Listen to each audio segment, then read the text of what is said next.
நண்பர்களே, இன்னைக்கு உங்கள சந்திக்கிறது எனக்கு ரொம்ப சந்தோஷம். இந்த தளத்துக்கு நீங்க வந்ததுக்கு நன்றி. உங்களுக்காக ஆண்டவர் நெறைய விஷயங்கள வச்சிருக்கிறாருன்றத உங்ககிட்ட பகிர்ந்துக்க நான் விரும்புறேன். இன்னைக்கு உங்க கூட நான் பேச வேண்டிய விஷயத்துக்குள்ள போறதுக்கு முன்னாடி, சில விஷயங்கள சொல்லிக்க விரும்புறேன். நீங்க ஜான் கிஃப்டா அப்படின்ற என்னோட Instagram, Facebook, YouTube மூலமா என்ன ஃபாலோ பண்ணி என்னோட பதிவுகள நீங்க பெறலாம். தினமும் என்னோட பாட்காஸ்ட் நீங்க கேட்கலாம். ஆண்டவரோட கிருபையில அதெல்லாம் நல்ல கிரியை செய்து வர்றத நான் பார்க்கிறேன். நீங்களும் அத தினமும் கேளுங்க. நிச்சயமா அது உங்களுக்கு ஒரு பெரிய ஆசீர்வாதமா இருக்கும்னு என்னால சொல்ல முடியும். ஜான் கிஃப்டா அப்படின்ற என்னோட யூடியூப் சேனலை தினமும் பார்க்க மறக்காதீங்க. Fuel for the soul with John Gifta அப்படின்ற இங்கிலீஷ் பாட்காஸ்டையும் நீங்க தினமும் கேட்கலாம். www.johngifta.com அப்படின்ற என்னோட வெப்சைட்லயும் இது எல்லாமே இருக்கும். மீண்டும் இந்த பாட்காஸ்ட் மூலமா உங்களை சந்திக்கிறதுல எனக்கு மகிழ்ச்சி. ஆண்டவர் என்னோட இருதயத்துல தந்திருக்கிற இந்த வார்த்தையை கொண்டு உங்களுக்கு முன்ன ஒரு சவால் வைக்க விரும்புறேன். நம்ம ஆராதிக்கிற ஆண்டவர் நம்ம ஏதோ நட்டாச்சுல விட்டுட்டு போகிறவர் அல்ல. நம்ம ஒவ்வொருவருக்கும் அவர் ஒரு திட்டமும் நோக்கமும் வச்சிருக்கிறார். இந்த ஆண்டு நம்ம புனித வெள்ளி ஆசரிக்கிற இந்த நாள்ல உங்களுக்கு பலவிதமான உணர்வுகள் இருக்கலாம். ஏற்கனவே இந்த வருஷத்துல 3 மாசம் முடிஞ்சிருச்சே, என் வாழ்க்கையில என்னதான் நடக்குதுன்னு எனக்கு தெரியலையேன்னு சொல்றீங்களா? தொடர்ந்து இணைஞ்சிருங்க. உங்களை உற்சாகப்படுத்துற, ஊக்கப்படுத்துற ஒரு வார்த்தை இன்னைக்கு உங்களுக்கு காத்திருக்கு.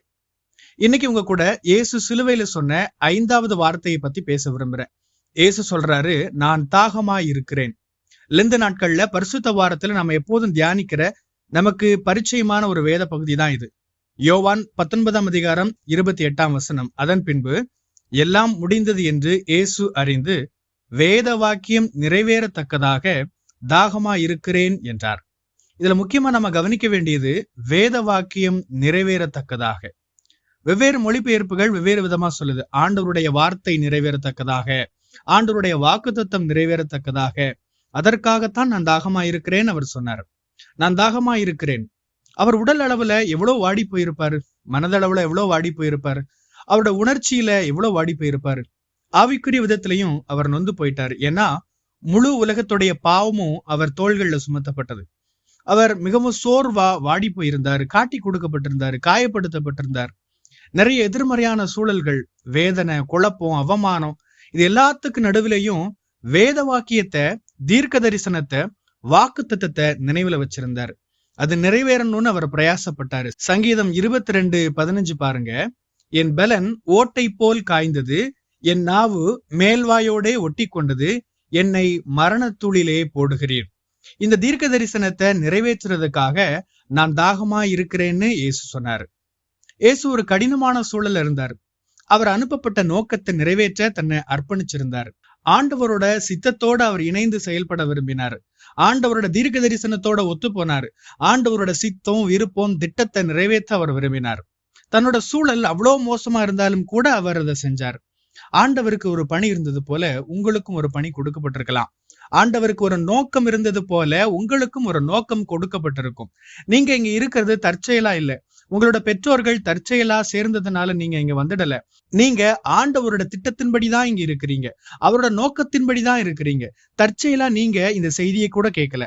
அவர் உங்களுக்குன்னு ஒரு திட்டம், நோக்கம் வச்சிருக்கிறாரு. உங்களுக்குன்னு ஆண்டவர் வச்சிருக்கிறது நிச்சயமா நிறைவேறும்.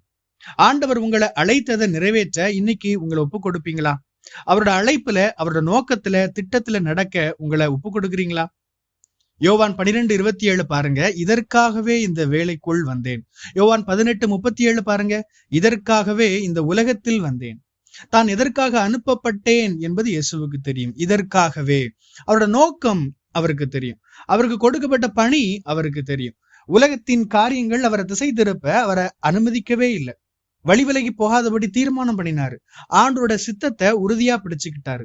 எனக்கு அன்பான தேவஜனங்களே, உங்களுக்கான அந்த இதற்கு என்ன என்பது உங்களுக்கு தெரியுமா? நீங்க ஏன் இங்க இருக்கிறீங்க அப்படின்னு உங்களுக்கு தெரியுமா? உங்களோட நோக்கம் என்ன? ஆண்டவர் ஏன் உங்களை இங்க வச்சிருக்கிறாரு? உங்களோட பணி என்ன அப்படின்றது உங்களுக்கு தெரியுமா? இயேசுவுக்கு தன்னோட பணி தெரிஞ்சிருந்தது. இன்னைக்கு நிறைய பேரு என்ன நடக்குதோ நடக்கட்டும் அப்படின்னு ஒரு வாழ்க்கை வாழ்றாங்க. நடக்கிறது போல நடக்கட்டும்னு இருக்கிறாங்க. வாழ்க்கையில அவங்களுக்குன்னு எந்த ஒரு இலக்கும் இல்லை, விருப்பமும் இல்லை, நோக்கமும் இல்லை. அப்படியே ஏதோ நடக்குதுன்னு போறாங்க. ஏதோ ஒண்ணு ஆரம்பிக்கிறாங்க, ஏதோ ஒரு கோர்ஸ் படிக்கிறாங்க, ஏதோ கொஞ்சம் மார்க் எடுக்கிறாங்க, ஏதோ ஒரு வேலைக்கு போறாங்க, சம்பாதிக்கிறாங்க, கல்யாணம் பண்ணிக்கிறாங்க, ஓய்வு காலத்தை பத்தி கூட திட்டம் போடுறாங்க. எபேசியர் 5:17 பாருங்க. ஆகையால் நீங்கள் மதியற்றவர்களாயிராமல் கர்த்தருடைய சித்தம் என்னதென்று உணர்ந்து கொள்ளுங்கள். இன்னைக்கு என்ன கேட்டுக்கொண்டிருக்கிற ஒவ்வொருவருக்கும் முன்னாக இந்த சவாலை நான் வைக்கிறேன். மதியற்றவர்களா ஏனோதானு வாழாதீங்க.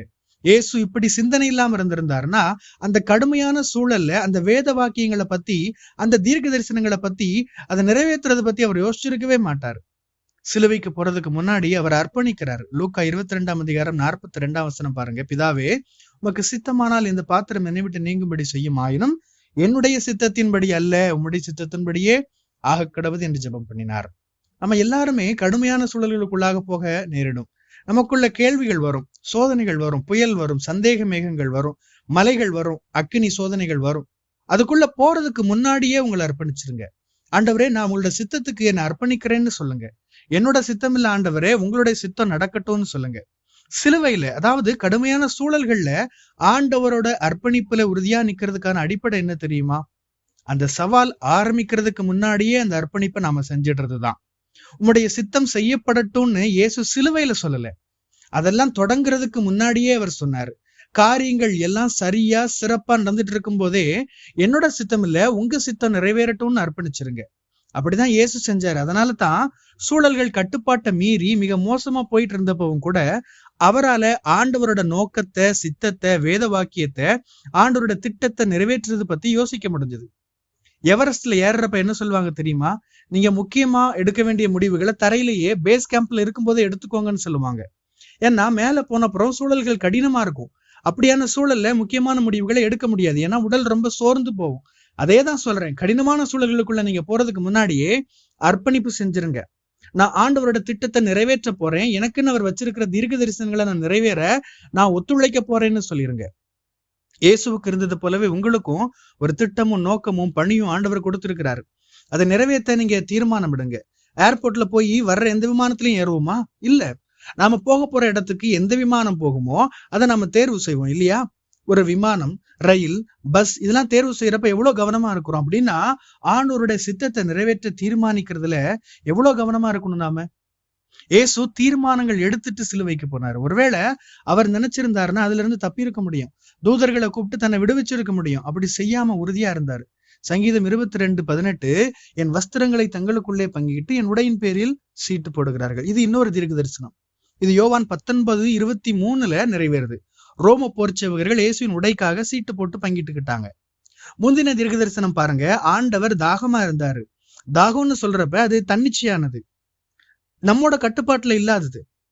நான் பேசுறேன், தாகமா இருக்குது, இது என்னோட கட்டுப்பாட்டுல இல்ல. ஒரு அனிச்சையான செயல் கூட ஆண்டவரின் அழைப்பை நிறைவேற்றுறதா அமையுது பாருங்க. ஏன்னா அவர் ஆண்டவரோட அழைப்புக்கு தன்னை அர்ப்பணிச்சிருந்தாரு. இயேசு சிலுவைக்கு போனது ஒரு தன்னார்வமான செயல்தான். அவரே முன் வந்தாரு. இங்க ரோம போர்ச்சேவகர்கள் இயேசுவோட கட்டுப்பாட்டுல இல்ல, இயேசு முழு மனிதனா தானே இருந்தாரு.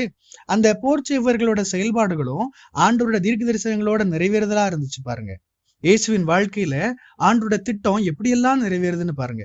நான் என்ன சொல்ல வர்றேன், நீங்க ஆண்டவரோட அழைப்புக்கு அர்ப்பணிச்சிருந்தீங்கன்னா உங்களோட கட்டுப்பாட்டை மீறின செயல்பாடுகள் கூட, அனிச்சை செயல்பாடுகள் கூட ஆண்டவரோட திட்டத்துக்கு உள்ள தானா வந்து சேரும்.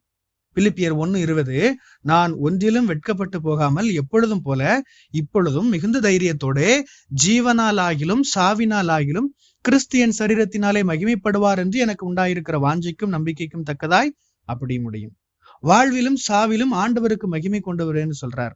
சாவுறது நம்ம கையில இல்லை, ஆனாலும் மரணத்துல கூட ஆண்டவருக்கு மகிமை கொண்டு வர முடியும்.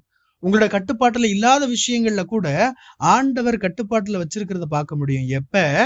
ஆண்டவரோட அழைப்புக்கு உங்க வாழ்க்கையில நீங்க இடம் கொடுத்திருக்கிறப்ப. ஆண்டவரோட அழைப்புக்கும் நோக்கத்துக்கும் திட்டத்துக்கும் நீங்க ஆம் அப்படின்னு சொன்னீங்கன்னா உங்களோட கட்டுப்பாட்டுல இருக்கிற விஷயங்கள், அதே மாதிரி தாகம், பிற மக்களோட செயல்பாடு உள்ளிட்ட உங்களோட கட்டுப்பாட்டுல இல்லாத விஷயங்களும் கூட ஆண்டவரோட அழைப்புக்கு இணங்கி நிறைவேறும். என் வாழ்க்கை எந்த நோக்கமும் இல்லாம அர்த்தமும் இல்லாம இருக்கேன்னு நீங்க யோசிக்கலாம்.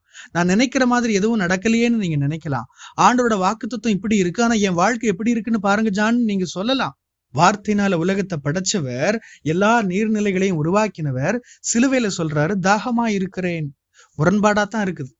நான் நீச்சல் குளத்துக்கு நீந்துறதுக்காக போறது உண்டு. மற்ற உடற்பயிற்சிகள் மாதிரியே இதுலயும் நீர்ச்சத்து உடம்புல இருந்து வெளியேறும். நான் யோசிப்பேன், என்னடா இது, என்னை சுத்தி தண்ணி இருக்குது, தண்ணிக்குள்ளதான் நான் இருக்கிறேன், ஆனா எனக்குள்ள தண்ணி பற்றாக்குறை. இப்படி உங்க வாழ்க்கையிலையும் ஆண்டவர் சொன்னது ஒன்னாவும் நடக்கிறது ஒன்னாவும் முரண்பாடா இருக்கலாம். ஆனாலும் நீங்க அவரை தொடர்ந்து நம்பி அவரை சார்ந்து பற்றி பிடித்திருந்தீங்கன்னா, நான் சொல்றேன், நான் உயிர்த்தெழுதலும் ஜீவனுமா இருக்கிறேன்னு சொன்னவர் இறந்தாலும் 3ஆம் நாள்ல உயிர்த்தெழுந்தார் இல்லையா? ஜீவ தண்ணீர் கொடுக்கிற அதே கிறிஸ்து தாகமா இருந்தாரே. முரண்பாடுதான். உங்க வாழ்க்கையும் அப்படி முரண்பாடா இருக்கலாம். இயேசு மரித்த புனித வெள்ளியை நீங்க ஒருவேளை இப்ப அனுசரிக்கலாம். மறந்துடாதீங்க, அவர் உயிர்த்தெழுந்த ஈஸ்டர் ஞாயிறு வந்துகிட்டே இருக்கு. ஆண்டவர் காரியங்களை மாற்றுவார், மனிதர்களை மாற்றுவார். உங்களுக்காக அவர் வைத்திருக்கிற கடைசி இலக்குக்கு நேர அழைத்து செல்வார். ஆண்டவரே, இந்த வார்த்தைகளை கேட்டுக்கொண்டிருக்கிற ஒவ்வொருவருக்கும் இது சவால் விடுக்கிறதாக அமையட்டும். தங்கள் அழைப்பில் அடியெடுத்து வைக்கட்டும். அவர்களுக்கு நீர் வைத்திருக்கிற காரியத்தில் அவர்கள் இறங்கட்டும். இயேசுவின் நாமத்தில் ஜெபிக்கிறேன், ஆமேன். கர்த்தர் உங்களை ஆசீர்வதிப்பாராக. உங்களுடைய பகுதிகளில் பிரசங்கிக்க என்னை அழைக்க நீங்க விரும்பினா டிஸ்கிரிப்ஷன்ல இருக்கிற இமெயில் மூலமா என்ன நீங்க தொடர்பு கொள்ளலாம். பிரியமானவங்களே, இந்த செய்தி மூலமா நீங்க உற்சாகம் அடைஞ்சிருப்பீங்க, ஆசீர்வதிக்கப்பட்டிருப்பீங்கன்னு விசுவாசிக்கிறேன். திரும்பவும் ஞாபகப்படுத்துறேன், நீங்க ஜான் கிஃப்டா அப்படின்ற என்னோட இன்ஸ்டாகிராம், ஃபேஸ்புக், யூடியூப் மூலமா என்னை ஃபாலோ பண்ணி என்னோட பதிவுகளை பெறலாம். ஜான் கிஃப்டா அப்படின்ற என்னோட யூடியூப் சேனலை தினமும் பார்க்க மறக்காதீங்க. Fuel for the soul with John Gifta அப்படின்ற இங்கிலீஷ் பாட்காஸ்டையும் நீங்க தினமும் கேட்கலாம். பாட்காஸ்ட் எபிசோடுக்கு நீங்க உங்களோட ரேட்டிங், ரிவ்யூ கொடுத்து ஷேர் பண்ண மறக்காதீங்க. www.johngifta.com அப்படின்ற என்னோட வெப்சைட்லையும் இது எல்லாமே இருக்கும். இந்த ஊழியத்தால நீங்க ஆசீர்வதிக்கப்பட்டிருந்து மற்றவங்களுக்கும் இதே ஆசீர்வாதம் சேரணும்னு விரும்பினா, நீங்களும் எங்க கூட சேர்ந்து ஆண்டவரோட ராஜ்யத்தை கட்டுற இந்த பணியை உங்களோட நிதி ஆதரவு மூலமாகவும் தாங்கலாம். கூகுள் பே அல்லது நெட் பேங்கிங் அல்லது பேபால் மூலமா நீங்க ஆதரவு தரலாம். எல்லா விவரங்களையும் டிஸ்கிரிப்ஷன்ல நீங்க பார்க்கலாம். ஆண்டவர் உங்களை ஆசீர்வதிப்பாராக.